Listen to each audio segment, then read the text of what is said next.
আপনার সাথে একটা ব্যাপার শেয়ার করতে ইচ্ছা করছিল। হ্যাঁ হ্যাঁ, শেয়ার করুন। একদম লেট করবেন না, বলে ফেলুন। আমি ঠিক করেছি আমি কি কি ঠিক করেছেন আপনি? আসলে আমরা পরশুদিন।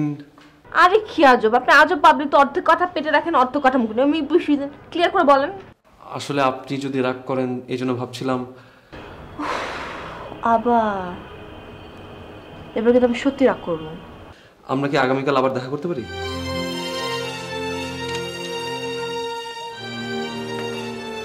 কি রে, কাঁথা বালিশ নিয়ে কোথায় যাচ্ছিস? মার সাথে শুবো। কেন? ওখানে কি শোয়া জায়গা আছে নাকি? মা আর খালা একই বিছানা শুয়ে, তুই কই শুবি? আমি মেঝেতে বিছানা করে শুই। কি কারণে? মার শরীরটা ভালো না, হাঁপানির টানটা আবার বেড়েছে। আমাকে আজকে রাতে থাকা দরকার ওখানে। আচ্ছা যা। এই শোন, কিছু যদি লাগে আমাকে একটু ফোন দিস, আমি তো জেগেই থাকি। ঠিক আছে।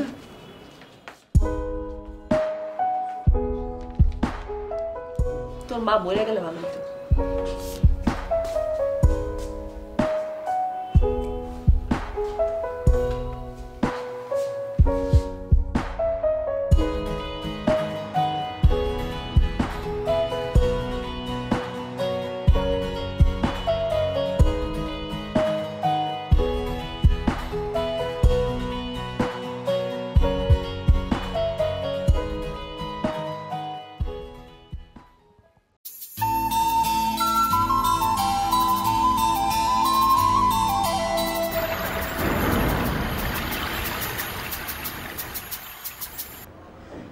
হ্যালো হ্যালো, ঘুমিয়ে পড়েছেন?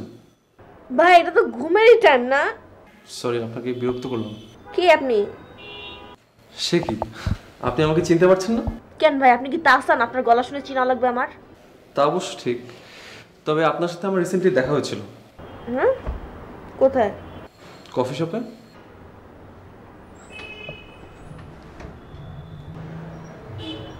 ও, আপনি এত রাতে আননোন নাম্বার থেকে? এটাও আমার নাম্বার। এত রাতে আননোন নাম্বার থেকে ফোন দিলে কিভাবে চিনবো? আচ্ছা, সেটার জন্য আমি সরি। আসলে আগে যেই ফোনটা থেকে কথা বলেছিলাম ওটা হচ্ছে আমার অফিসের নাম্বার।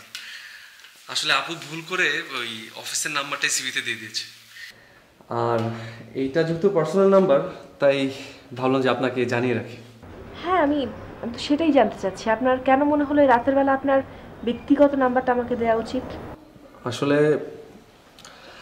আসলে আমার আপনার কথা খুব মনে পড়ছিল, তাই ভাবলাম আপনার সাথে একটু কথা বলি। ও, আর সেই কথাটা আপনার পার্সোনাল নাম্বার থেকে কল করে আমাকে জানাতে হলো, তাই তো? হ্যাঁ। ভালো। কি ভালো? না মানে আপনার যে ইচ্ছাটা, সেটা ভালো। আপনার সাথে একটা ব্যাপার শেয়ার করতে ইচ্ছা করছিল। হ্যাঁ হ্যাঁ, শেয়ার করুন। একদম লেট করবেন না, বলে ফেলুন। আমি ঠিক করেছি আমি। কি কি ঠিক করেছেন আপনি? আসলে আমরা পরশুদিন। আরে কি আজব, আপনি আজব পাবলিক তো অর্ধেক কথা পেটে রাখেন, অর্ধ কথা মুখে। আমি বুঝিয়ে ক্লিয়ার করে বলেন। আসলে আপনি যদি রাগ করেন এই জন্য ভাবছিলাম। আবার এবার কিন্তু আমি সত্যি রাগ করবো। আমরা কি আগামীকাল আবার দেখা করতে পারি?